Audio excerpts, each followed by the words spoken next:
Algunas cantidades en física no solo tienen magnitud, también tienen dirección. Dichas cantidades son representadas por vectores.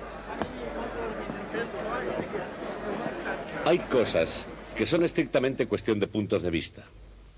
Por ejemplo, Copérnico decía que todos han mirado siempre el universo desde el punto de vista de la Tierra. ¿Qué ocurriría si mirásemos desde el punto de vista del Sol? Y ya saben ustedes cuál fue el resultado. Se desmoronaron los cielos. Por eso, el punto de vista de ustedes no deben tomarlo a la ligera. Una vez que se ha elegido un punto de vista, se necesita tener unos medios de describir exactamente dónde está algo y qué camino sigue. ¿Cómo hacerlo? Los jugadores de ajedrez, por ejemplo, tienen un sistema para decir dónde está cualquier pieza sobre el tablero y cómo se mueve. Los niños jugando al juego de los barcos encuentran también la forma de explicar exactamente dónde está algo. También nosotros, los científicos, al igual que los niños o los ajedrecistas, también tenemos que tener algunos medios para describir exactamente dónde está algo. Al norte del Océano Pacífico, cuando hay un acorazado en juego, no está seguramente implicado en un juego de niños. Este es el centro de guardacostas Alameda, en la bahía de San Francisco. Y aquí los métodos para localizar un barco, para enviar uno en el instante mismo que llegue la información, son estrictamente profesionales. Tanto en horas de vigilancia sin incidentes como en momentos de crisis en alta mar, el guardacostas de los Estados Unidos siempre cumple con su deber con una enorme variedad de formas y de medios. Cartas de navegación muy detalladas y precisas, una gran familiaridad con la bahía y las aguas de los alrededores, una electrónica muy sofisticada, dispositivos de rastreo de alta precisión, personal sin igual en las costas norteamericanas. Con estos recursos cuentan los guardacostas de los Estados Unidos. Y fuera de la vista, pero nunca olvidados, están en su poderosa ecuación de talento, entretenimiento y tecnología las herramientas de la matemática vectorial. Una magnitud que tiene módulo y dirección es un vector y se representa por una flecha. La dirección de la flecha es la dirección de la magnitud y su longitud indica su módulo. Desplazamiento, velocidad, aceleración son todos vectores. En las ecuaciones, los vectores se escriben en negrita. Las magnitudes corrientes, como tiempo y masa, son escalares. En las ecuaciones, los escalares se escriben en bastardilla. El módulo de un vector también es un escalar. Se representa por la misma letra, pero en bastardilla. Con vectores, incluso las operaciones matemáticas más familiares adquieren un nuevo significado. Por ejemplo, si dos vectores se suman juntos, la suma no es simplemente un número, es un nuevo vector. Los vectores también se pueden restar uno de otro y el resultado es otro nuevo vector. Por supuesto, si el guardacostas utiliza los métodos científicos, clásicos o no, sus herramientas están al minuto y listas para ser utilizadas. Un oficial recibe una señal de peligro y al margen de lo que el futuro le pueda deparar al atender la llamada, él está preparado, tiene que estar. En el desempeño normal de su labor, el guardacostas salva todo tipo de animales marinos y de hecho salva incluso a los que sería mejor estuviesen en tierra firme.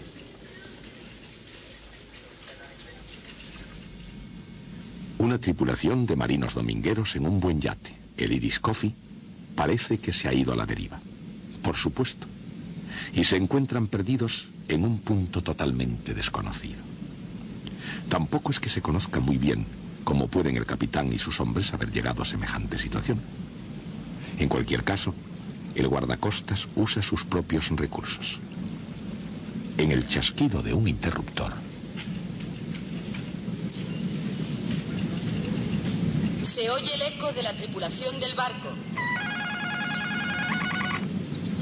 Los hombres se ponen rápidamente en movimiento.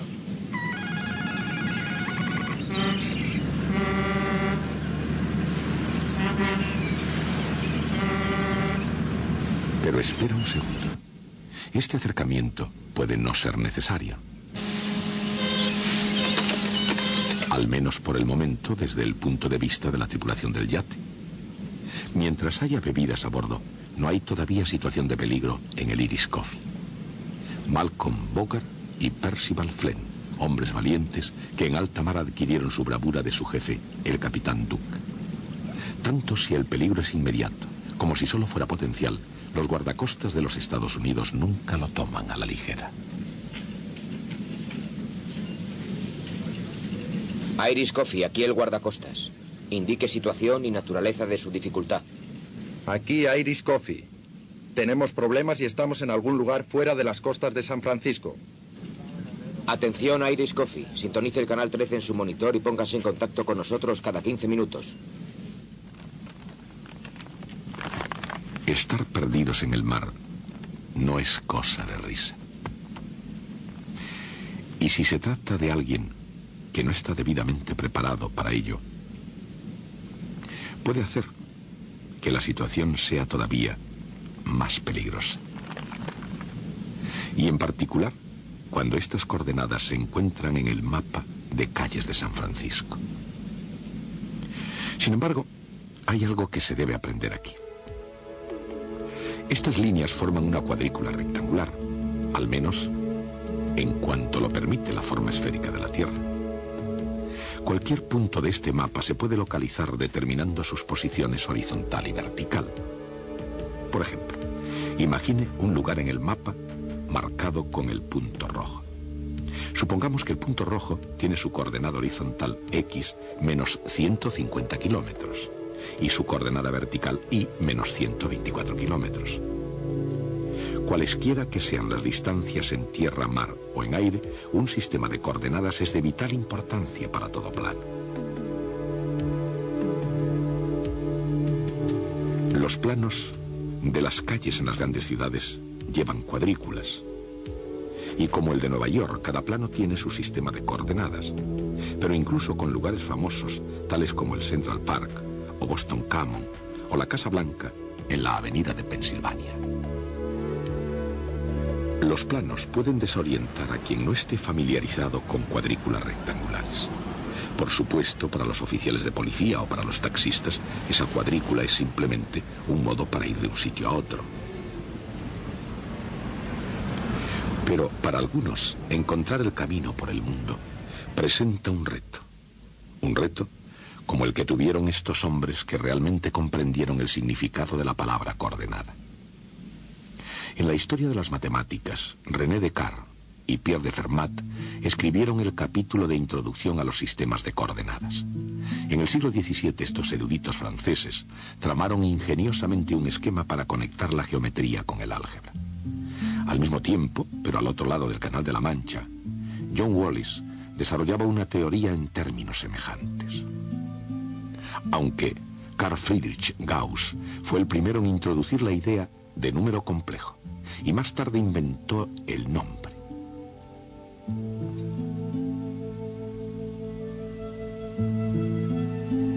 En su libro Álgebra, Wallis representaba un número complejo, por ejemplo, A más BI, midiendo la parte real a lo largo de un eje horizontal y la parte imaginaria B a lo largo de un eje vertical.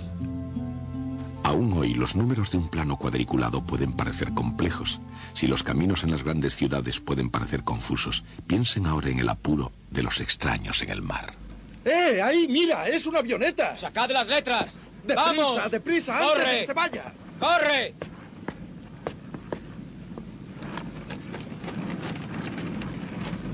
¡Eh! ¡Eh! ¡Eh! Perderse sin un buen mapa le ocurre a cualquiera, pero que le encuentren a uno que no tiene mapa da un poco más de trabajo. Para aproximarse a una nave a la deriva, el guardacostas tiene a mano diversos métodos de hacerlo. Uno de ellos se llama triangulación. Se establecen dos ángulos diferentes de recepción de radio usando antenas direccionales y se trazan unas líneas rectas hasta su intersección. Si ahora el guardacostas fuera a triangular Y si el mar fuera tan previsible como son las matemáticas, el Iris Coffee debería estar más o menos aquí. Eso suponiendo que el Iris Coffee se estuviese quieto, lo que es mucho suponer. Los barcos suelen ir a la deriva, a merced de las corrientes marinas.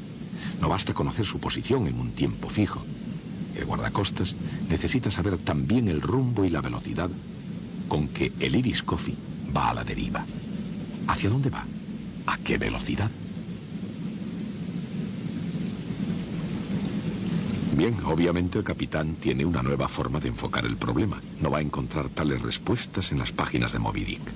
Lanzar señales de humo no parece que conduzca a parte alguna.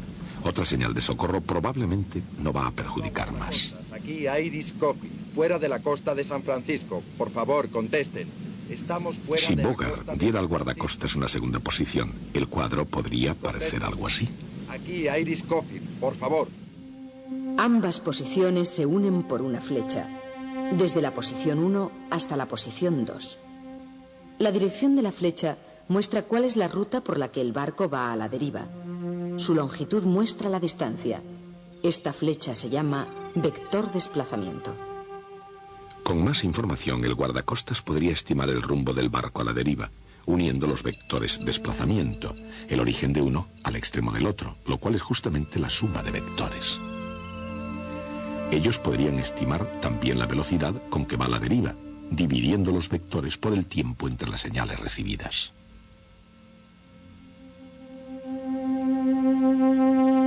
Se puede multiplicar un vector por un escalar. Este nuevo vector tiene la misma dirección y sentido si el escalar es positivo, pero su módulo puede ser diferente. Si se multiplica un vector por un escalar negativo, invierte su sentido. Por supuesto, un guardacostas moderno raramente calcula la ruta de un barco a la deriva trazando vectores de desplazamiento y velocidad a mano. Sin embargo, cuando se vale de ciertos principios de la navegación y de las matemáticas, el valor del vector no puede ser subestimado, ni incluso aquí su historia puede ser pasada por alto. El álgebra vectorial nació en el siglo XIX y sus progenitores fueron William Rowan Hamilton, un irlandés, y un alemán llamado Hermann Grassmann. Con la creación de esta matemática, Grassmann intentó desarrollar una estructura algebraica en la cual se pudiera basar la geometría de cualquier número de dimensiones. Aunque muchos opinaron que su trabajo era demasiado complicado para aquel tiempo, la semilla de las matemáticas de Hermann Grassmann procedían del bagaje intelectual de la antigua Grecia. La ley del paralelogramo para la composición de fuerzas que Aristóteles consideraba en el caso especial de un rectángulo es un ejemplo de la suma de vectores. Desde entonces, de una manera o de otra, esa idea ha sido considerada con el mayor cuidado. Isaac Newton pensó bastante en la ley del paralelogramo para la composición de fuerzas para incorporarla a su magnífica obra Principia. Incluso entonces se necesitaron un par de siglos más para que Grassmann y Hamilton comprendieran el alcance y las muy diversas aplicaciones de los vectores. Intentando interpretar matemáticamente la rotación en el espacio en términos físicos, Hamilton buscó una analogía tridimensional de números complejos. En lugar de ello, encontró un álgebra de objetos de 4 dimensiones que llamó cuaternas. Una cuaterna tiene una parte vectorial que es tridimensional y una parte escalar unidimensional. Aunque ello mejoraría el concepto de vector y de escalar, Hamilton ideó un modo enormemente viable de expresar la mecánica de Newton.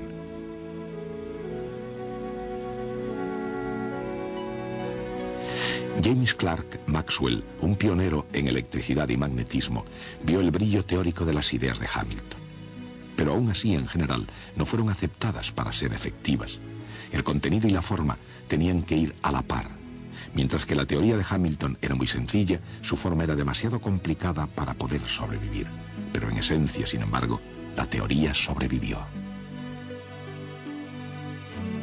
En el siglo XIX, el profesor de Yale, Josiah Willard Gibbs, tomó las ideas originales de Hamilton y Grassmann y las aplicó a la física teórica. No obstante, muy reacio en aceptar ideas ajenas, Gibbs esperó 2 décadas antes de permitir que E.B. Wilson reordenara sus notas en forma de libro. Finalmente, con su publicación en el año 1901, los vectores dieron la vuelta al mundo hasta que, igual que el sonido de la música, pudieron ser escuchados en casi todas partes donde había encuentro entre personas. Por supuesto, el álgebra vectorial como la notación musical requiere práctica.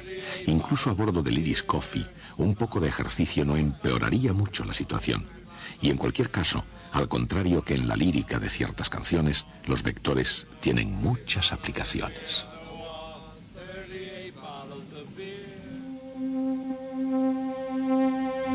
Un vector se puede multiplicar por otro vector.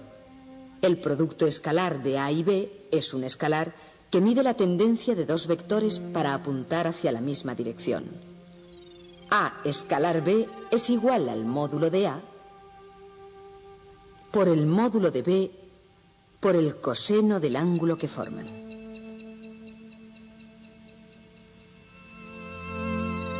Si A y B son perpendiculares, su producto escalar es 0.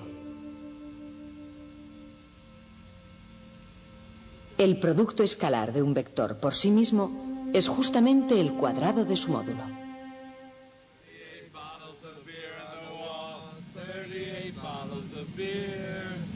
Siempre en movimiento.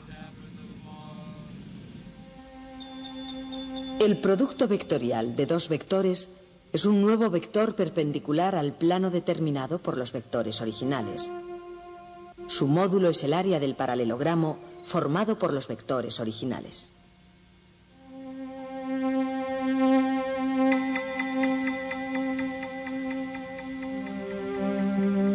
Su dirección se determina por la regla de la mano derecha. El producto vectorial mide la tendencia de 2 vectores a ser perpendiculares y es una de las herramientas más eficaces para describir la rotación o giro de los objetos.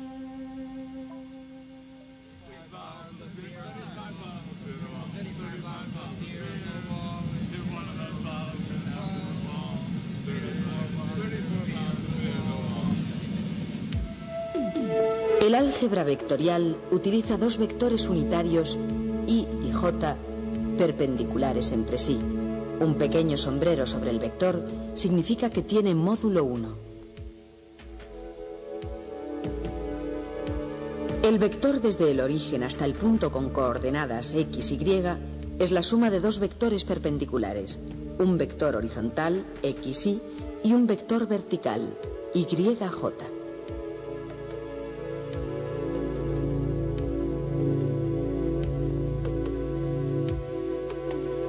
Con la ayuda de I y J, en el álgebra ordinaria se pueden sumar y multiplicar vectores.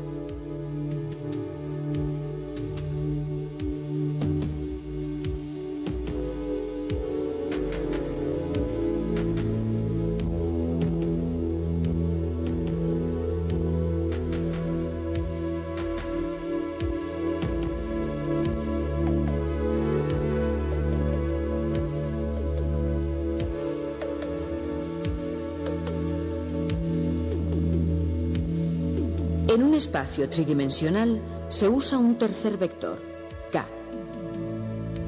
K es perpendicular al plano determinado por I y J.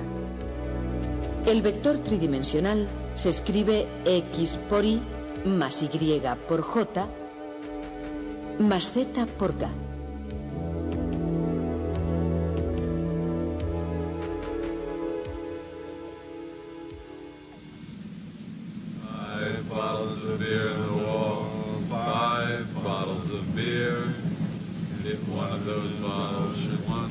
Lo que dice una canción es una cosa y lo que hace un barco en movimiento es otra muy diferente, especialmente si va a la deriva en el mar. Recordemos, antes de la primera señal de peligro, el viento era suave, el mar estaba en calma, el día era perfecto para una diversión buena e inocente. Pero las condiciones cambian y el Irish Coffee ya no está donde debería estar ni es lo que solía ser. De nuevo, el viento en el mar es una fuerza con la que tienen que contar el capitán y la tripulación, puesto que la velocidad del viento tiene magnitud y dirección. Es una cantidad vectorial. Y lo mismo sucede con la velocidad de las corrientes. Y así ahora, yendo a la deriva con viento y agua, pero yendo rápidos a ninguna parte, estos hombres están perdidos. Hasta que finalmente se den cuenta de ello. Por supuesto, si el capitán fuera mínimamente aficionado a las matemáticas, trataría de imaginar cómo ayudar al guardacostas. Él habría determinado la posición de su barco. Quizás a unos 150 kilómetros al oeste y 124 kilómetros al sur de la base de guardacostas Alameda. Habría calculado la velocidad del viento, digamos 40 kilómetros por hora viniendo del sur. Habría calculado también que su barco era empujado a una velocidad media de unos 2 kilómetros por hora, exactamente hacia el norte. Sin embargo, cuando los hombres del Irish Coffee cayeron en la cuenta de que el capitán Duke podía ser muchas cosas, pero no matemático, no le censuraron. Si se tratara de vectores, coordenadas o cualquier otra cosa que se pueda usar para rescatarlos, el capitán no tiene lo que hace falta, a no ser que le eche una gran imaginación.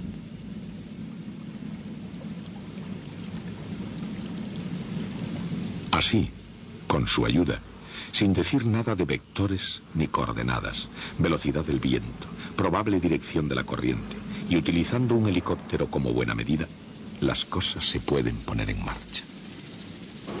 En la imaginación del capitán Duke, el piloto tiene suficiente fuel a una velocidad no superior a 125 kilómetros por hora para permanecer 4 horas en vuelo. Digamos que 2 horas para llegar hasta aquí y 2 para volver. Y 230 kilómetros como máximo cada recorrido. ¿Podrá llegar el helicóptero hasta el Irish Coffee? Y ciertamente es importante.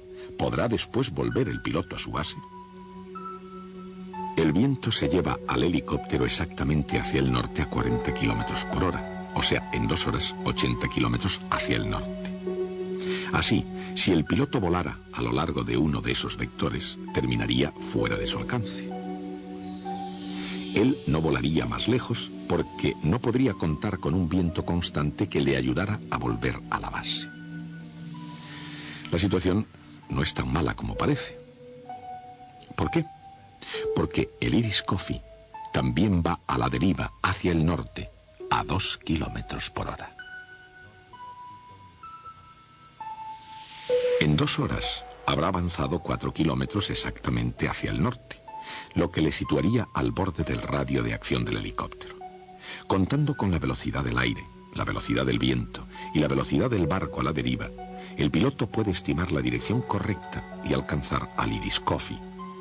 ¿Es eso posible incluso en la imaginación del capitán? Sí. Y la respuesta en realidad debería ser obvia. La trayectoria del helicóptero y su desplazamiento por el viento se combinan o suman como vectores. Estos cálculos tan sencillos como son serían vitales si el guardacostas norteamericano pudiera leer el pensamiento del capitán Duke. En lugar de eso, ellos marchan según un plan suyo. Se oye el eco de la tripulación del barco. Los hombres se ponen rápidamente en movimiento. De hecho, el Irish Coffee está a unos pocos kilómetros al sur de las Islas Farallón, cerca de la bahía de San Francisco y a una distancia en la que casi se oyen a gritos. Así que el capitán Duke y sus hombres pronto estarán a salvo, y antes de que su almacén de bebidas se haya vaciado, ya se encontrarán en tierra firme. Y hasta que aprendan sus lecciones de navegación, por no decir nada de vectores, ahí es donde deben estar. Hasta Copérnico, el centro de la Tierra había sido el centro del universo. De hecho, si leen bien la teoría, la misma idea de posición, ¿qué significaba? Solamente algo que estaba en relación con el centro de la Tierra. Entonces llega Copérnico y realiza una operación matemática rutinaria escribiendo las ecuaciones de las órbitas planetarias en un sistema de coordenadas diferente. El mundo nunca es otra vez el mismo. Pero eso es engañoso. Hace que suene como si lo importante fuese tener un sistema de coordenadas correcto. Y después de pensar, la conclusión que nosotros sacamos es que todos los sistemas coordenados son igualmente buenos. Copérnico dice que el origen debería estar en el Sol. Y el guardacostas dice que el origen debería estar en su estación coordinadora. Y ambos tienen igualmente razón. Podemos decirlo de un modo más profundo. La idea es que las leyes de la física son exactamente las mismas en todas partes.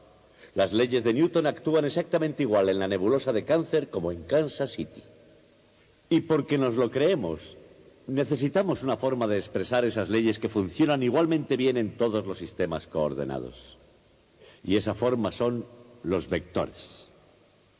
La misma idea de un vector es ya algo desconcertante porque tiene un tamaño y una dirección, pero no tiene un lugar. Y eso es lo que necesitamos para expresar leyes que son iguales en todos los lugares. De hecho, el próximo día estudiaremos una ecuación vectorial que yace en el corazón de la comprensión del mundo. Hasta entonces.